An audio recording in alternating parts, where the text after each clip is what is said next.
say it's better late than never. Who are they? I don't know. But we all know that saying. And I guess it's true to some extent. I had a light bulb moment, a brilliant idea that should have been had on Tuesday, but it happened about Thursday, and now it finally came to fruition today. That light bulb moment came about because I heard all kind of talk all week, and I, after watching the game and some studying, felt like there was a lot of misrepresentation. Now, this talk was highlighted or emphasized or had gas thrown on it by Peyton saying something, Fitzpatrick saying something, and then Tua talking to the media and saying something, and then a lot of people saying something. Heard it on the chats in this comment section. I saw lots of videos on it.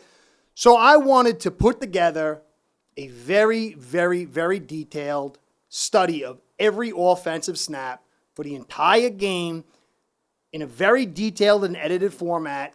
So A, I could present you, my viewers, with the information. So even if you mute what I'm saying, you'll have the information to form your own opinion. And then B, so I could understand exactly what went on, because a lot of people I like and enjoy and respect, and I disagreed with them. So I wanted to be clear myself, and then give my opinion to you so you could have A, your own information to make your own opinion, and then you could have my 2 cents you could take and leave in whatever. And that's what I did. Now, because it happened Thursday and not Tuesday, it's not exactly the way I wanted it. You'll see when I'll talk about it in a second, but I had just about every snap highly edited for you to view, and I'm going to do my little takeover, no fancy music this time, and I think it's going to say something very clear. Now, before I get into that, I want to say thank you guys all for stopping by. I really put my heart into this, even though it didn't come out exactly the way I want, but I do believe at least the information presented is solid, because it's very, very apparent what's going down. Now, my opinion, like I said, on the macro side, I put my foot in the ground. On the micro side, I did this. I was supposed to do it like where I read the play, look at the play, and then I record it and make sure it's exactly what I want to say. I didn't have time, so I let the thing roll, and I'm trying to keep up with the film over here. So sometimes I'm calling out numbers and not names, and I wouldn't put my foot in the ground on every little bit of micro, but the macro is very clear. But I did this because I really value my Dolphins fans. I really value the truth, and I'm grateful for all you guys that come here, especially my Phins fans. So I want to take a quick shout out. Thank you to you guys for the likes, the subscribes, the views, and the comments. I'm going to really appreciate the comments on this one. And I want to give a quick shout out to Ace Per Head, my sponsor, because they allow me to sit and watch film all day without my wife telling me, what are you wasting your time for? I could say, I'm making money now. So I thank you. I thank Ace Per Head. I want to give them a quick shout out. Ace Per Head's betting software is the premier white label platform for bookies to manage their players and grow their sportsbook operation. Click the link in the description below to get set up in minutes. Ask for the Curtis promo and get a special introductory discount. All right, so I'm going to give a little quick preamble because it's a lot of film. Formations and the personnel in those formations facing opposing formations and the personnel in those opposing formations is how matchups are created. It is the primary thing that anybody who's making an estimation of a play has to take into consideration. As an example, you've got a big defensive front with one safety and 2 cornerbacks and the rest of the linebackers and linemen, and they're going against 5 wide receiver formation.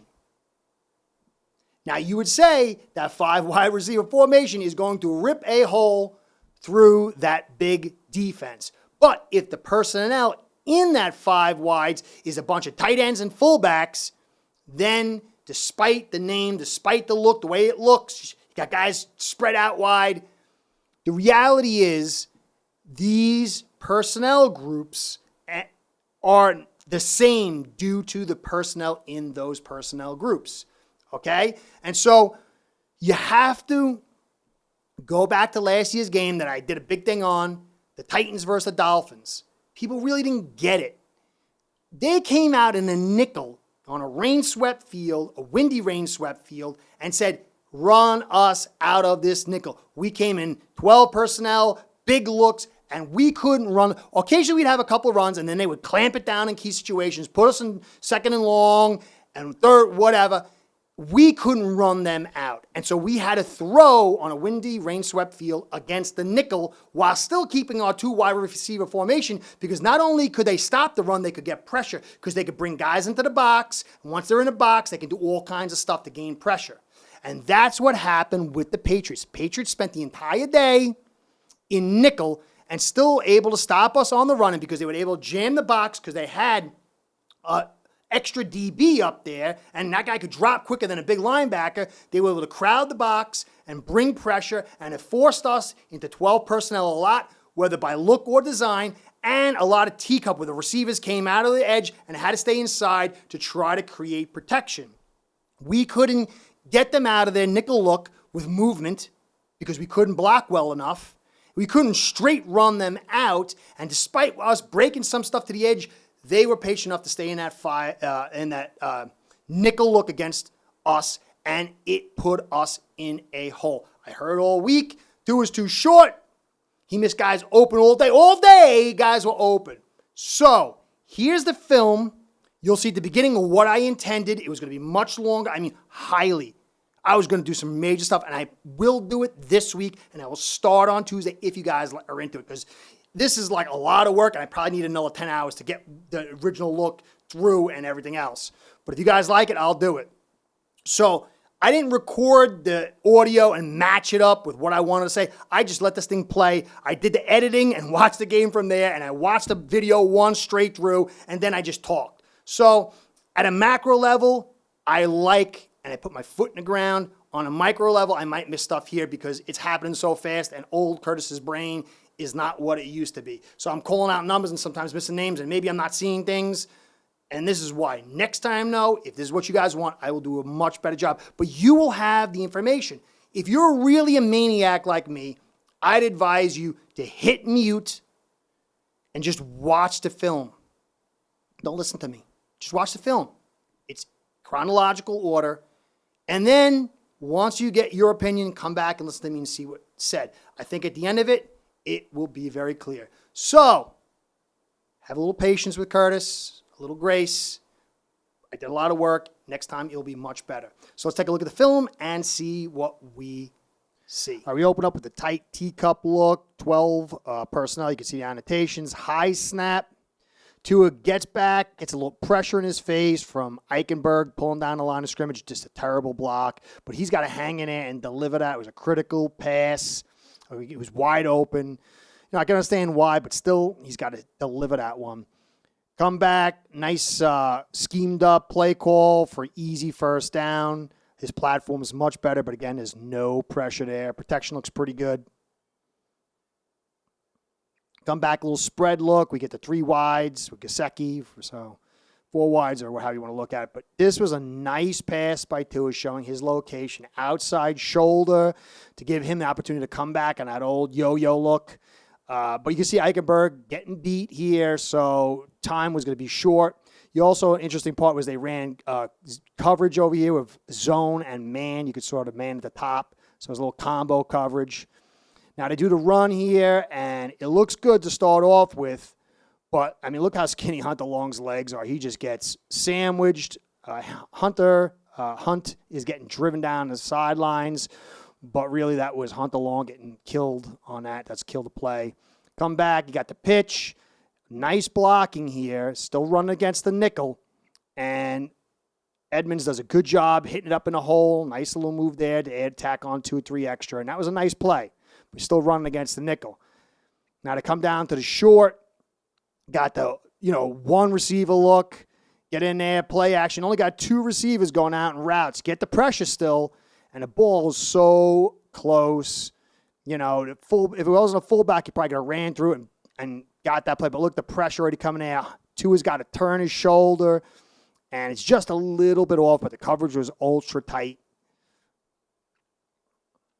And the next one is the false start, big critical false start that gives us the ball back again with first down. Come back in a tight look, 12 personnel, play action, only 2-route combination really. Nice chemistry between Hill and Tua. Delivers it. Protection's pretty decent. Again, we have the run inside, but Eichenberg gets blown back, and they're just overloaded by being so tight up at the line of scrimmage in the box. It goes nowhere. Come back with another pitch and just loses because there's not enough guys to block because Patriots are running the nickel all day and just living in the box at the line of scrimmage. And then here you can see this is total breakdown. Nowhere for Tua to go. I mean, this was out of the gates. He wasn't even stopped going around Hunt, and Jackson, as I did in another video, didn't really help. We go to the field goal and pick up 3. Now we got a short field pinched up against the end zone. Really nowhere to go with this. Nice little play to make something out of nothing. And, Hill should have just taken it straight up, but he's trying to make the big play. You can see the pressure is starting to get there a little bit inside, but nothing serious. Back to the 12 personnel, play action, roll out. But look, where do you go with this? You only got 2 guys in routes and 1 guy underneath. And Tua does the best that he can to dump it off, and Hill does a good job to pick up something out of this. You can see right here, look at this. There's nowhere for him to go. So this is not a Tua issue. Just the Patriots and nickel, and here's the run. Again, they're living on the line of scrimmage. They over personnel and have over personnel and just shut it down. And again, here you can see just the right side crumbles, and Connor can't hold up his end. And it's really not his fault. It comes back to the inside on the right.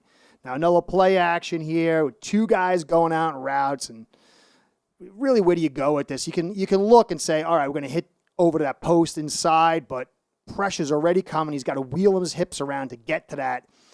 And you want to really throw that with the safety looking over the top. So he does a nice job rolling out.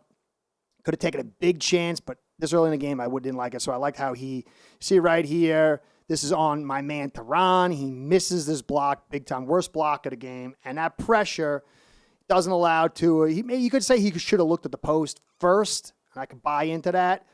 But his eyes went right, and then by the time he came back left, the pressure drove him out. But he was able to get out and dump that ball off without a loss. And then over here is a nice play. They kind of schemed this one up, let the pressure inside, and overload it with Edmonds, who does a real nice job looking sharp this game. Come back, inside, play action, immediate pressure, nice pass over the middle to Smythe. I mean, look at this. Pressure is instantly there, and watch Tua deliver with great anticipation. Not great, but good. So it was a nice play. Still, you can see how the Patriots living in the box. They did this, jet sweep over here, and it gets stopped. But look what happens. Hunt along, misses that block. And then he gets inside, and he sucks up 2 blocks because he got free. Now Hill doesn't have anybody on the edge to help him out, so he's got to go back inside, and then Duggar makes that nice play.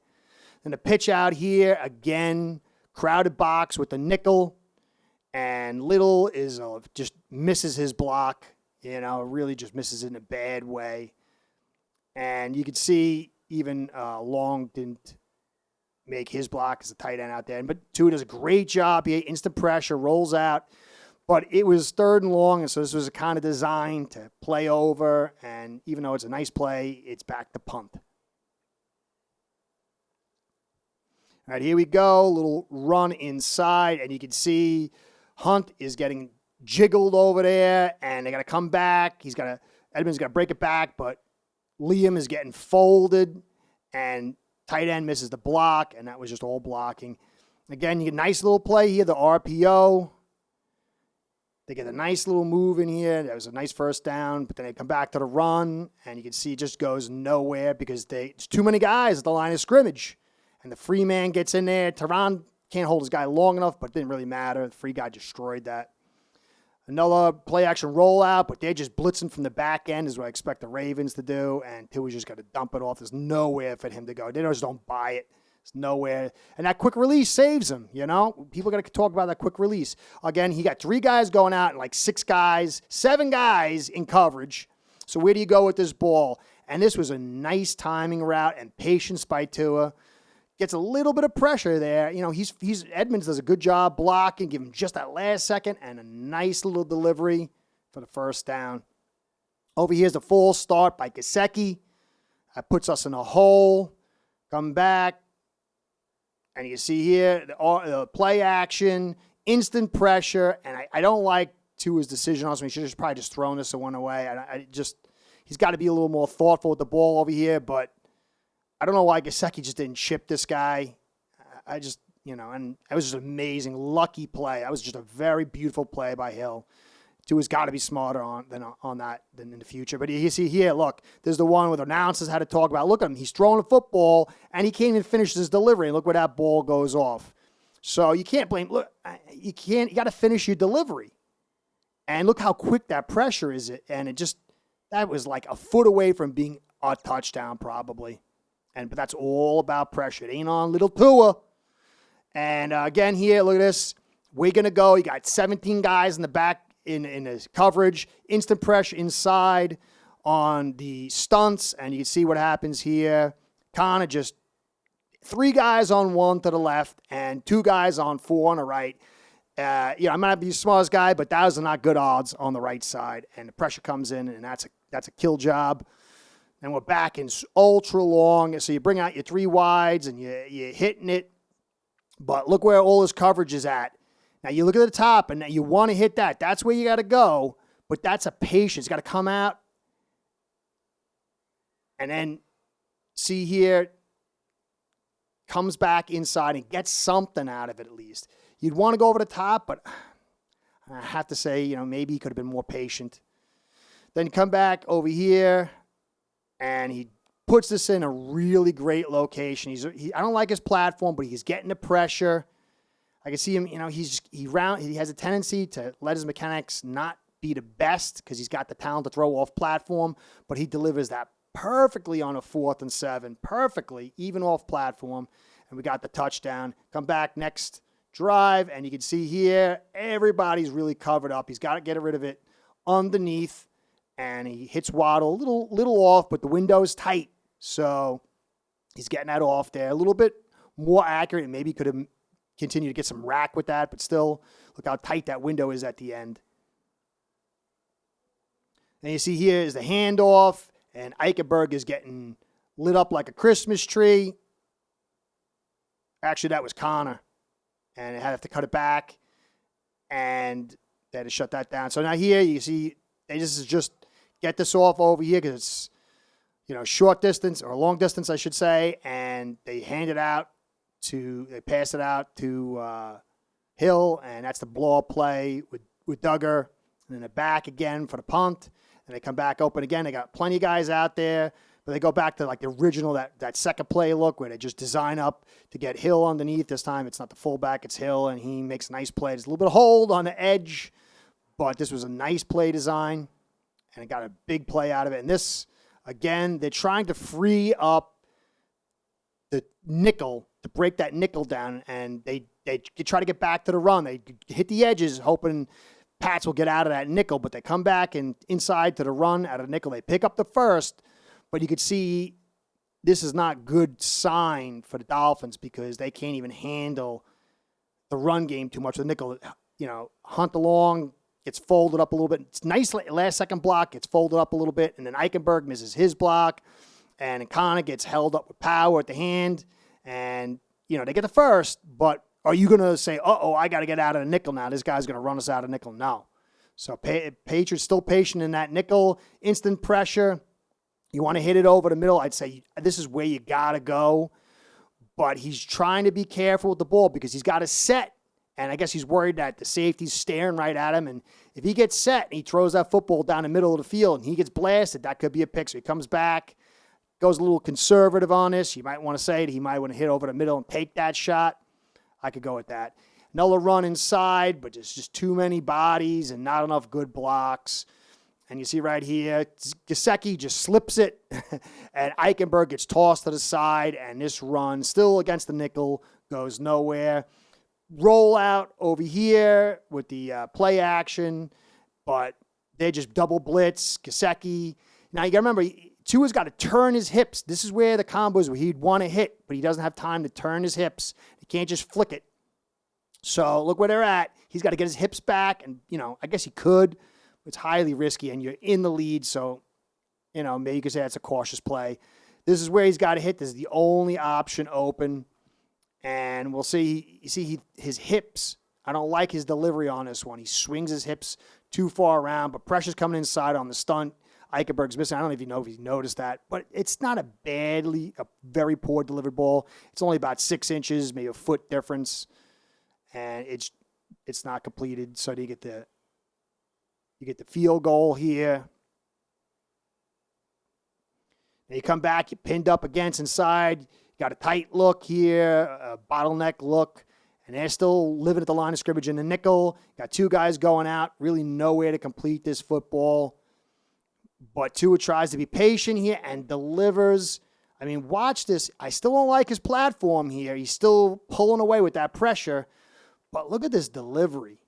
And look at this accuracy and ball location coming up.